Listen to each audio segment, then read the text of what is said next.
Quem está conosco, Viegas? Estamos recebendo agora, Du, com muita alegria, o fundador da Assis Gestão, que é o Alexandre Assis. Seja bem-vindo, viu? Ótimo dia. Um ótimo dia, muito obrigado. Um prazer imenso estar aqui nesse ambiente, nessa rádio, junto com vocês.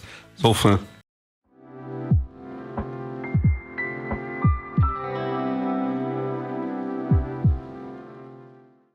Nasceu onde? Nasci em Guarulhos, São Paulo. Quando foi que você sentiu que tinha algo estranho no seu corpo? 10, 11 anos? Eu fui uma criança raiz, né? Então brincava na rua, corria, jogava bola. O Gustavo Borges, medalhista aí, porque é muito amigo meu, cliente. Eu brinquei com ele um dia, eu não ganhava, então achava que eu era ruim, entendeu?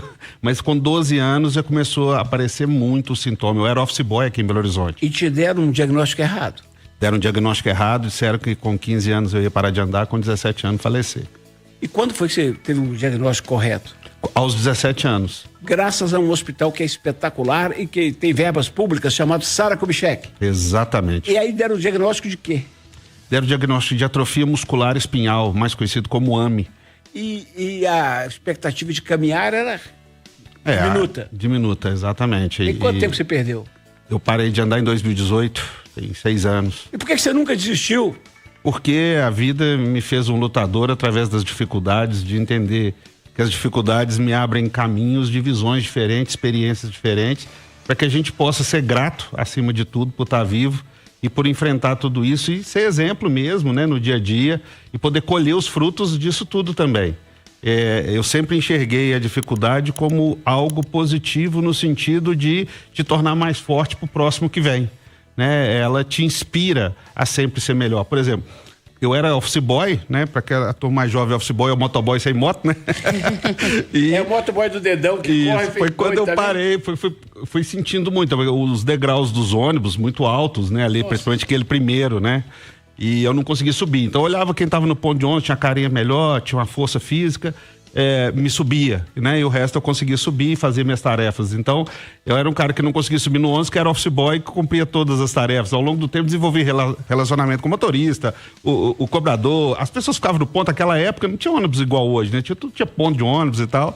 E através disso me tornava uma diversão poder me conectar com pessoas e fazer o meu trabalho, que eu sempre achei muito digno. Meu primeiro trabalho, Eduardo Costa, eu lavava chiqueiro, fazia café e lavava banheiro de 22 profissionais de uma indústria moveleira. E ia com muito orgulho, sem vale transporte, sem vale alimentação, ganhando meio salário mínimo. Você deve ter adorado o depoimento do moço que estava no posto. Agora, Assis, tem uma coisa, né? A sua história não é única, exclusiva, mas ainda assim a gente vê que hoje as pessoas acabam desistindo, a maioria, mesmo tendo força física, né? Não tendo uma questão de saúde, como esse vídeo que a gente passou ali, e não se apegam, né, à possibilidade de tentar fazer a diferença por si. E aí, onde que entra o seu discurso para tentar incentivar quem como esse garoto ali que tem todo um vigor físico, tem saúde, tem uma vida inteira pela frente, como a gente gosta de dizer, já está desistindo, já está desanimado? Eu sempre explico que a gente não pode ser romântico com a vida, né? A gente tem que ser muito realista e entender que essa realidade vai nos trazer desafios constantes. A vida é um eterno desafio, né?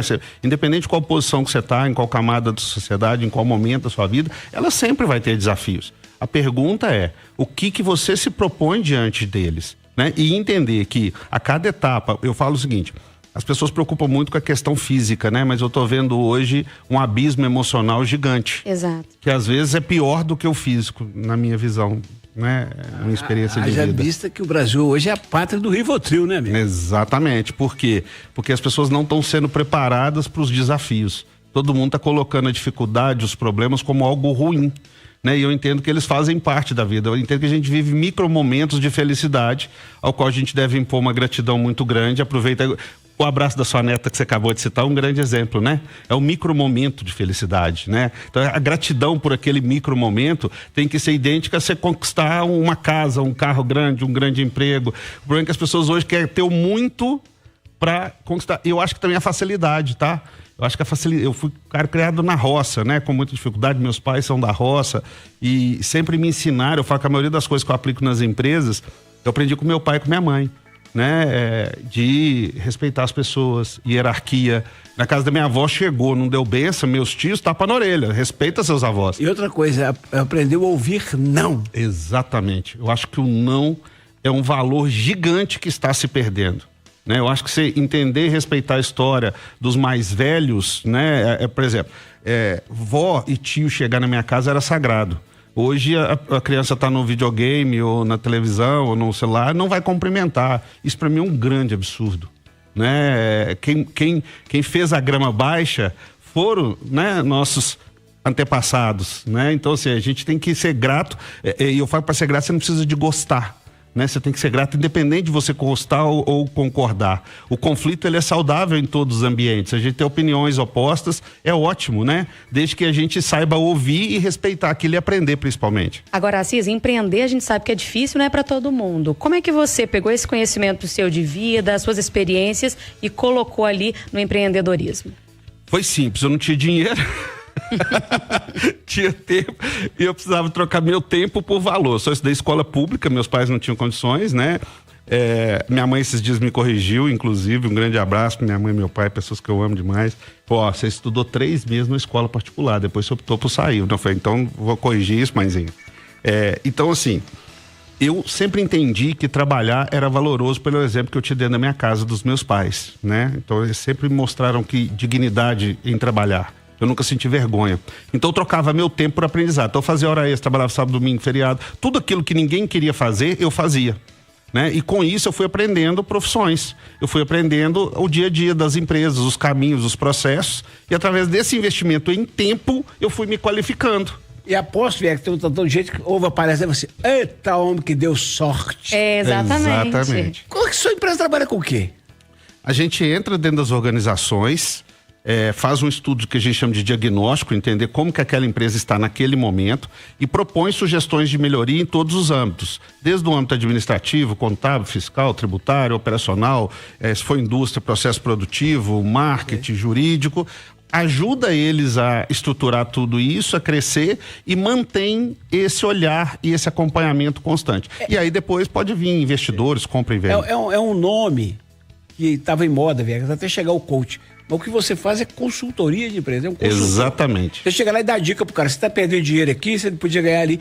Tem um exemplo que a gente pode citar da Vanguarda? Pode.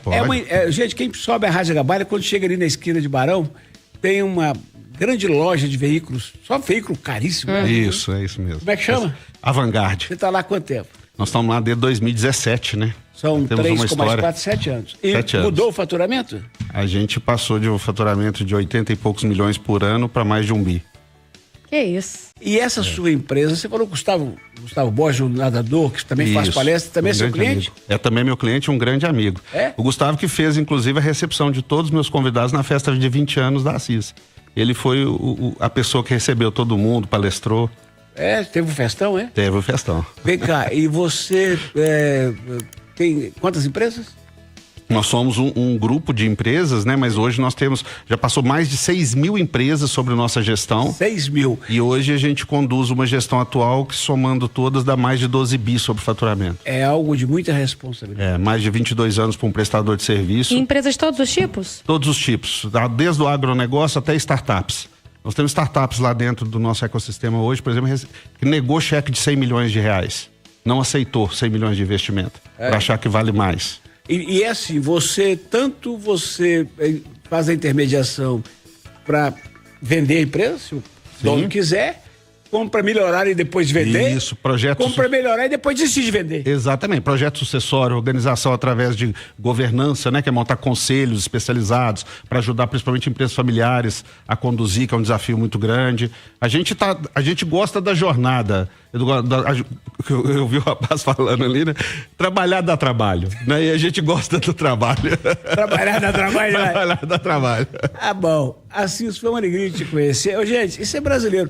Eu vou, inclusive, me despedir dele de forma que ele possa passar aqui na frente para quem está na live. Alô, meus queridos da live, acompanhar. Isso é uma moto? Chama de scooter, mas é uma motinha. Todo mundo chama de motinha. Scooter? Scooter. Scooter. Isso. A motinha dele vai sair com ela aqui e você vai ver que ele podia estar deitado numa cama, definhando e reclamando da vida. Nessa motinha ele se locomove, quando chega no carro eu perguntei, é adaptado? Não, porque agora já tem um motorista, né? E tem um outro assessor. E como é que chama esse rapaz?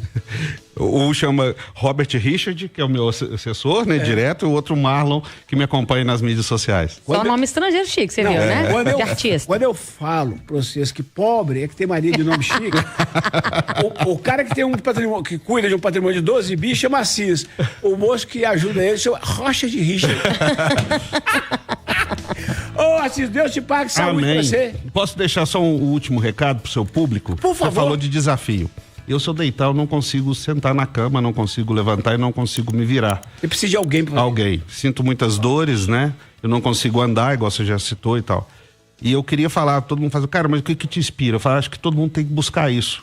O que ama fazer, para que mesmo não conseguindo levantar, virar e precisar de pessoas para ajudar, inclusive à noite, ter a capacidade de levantar e fazer as coisas acontecer. Eu acho que isso que falta.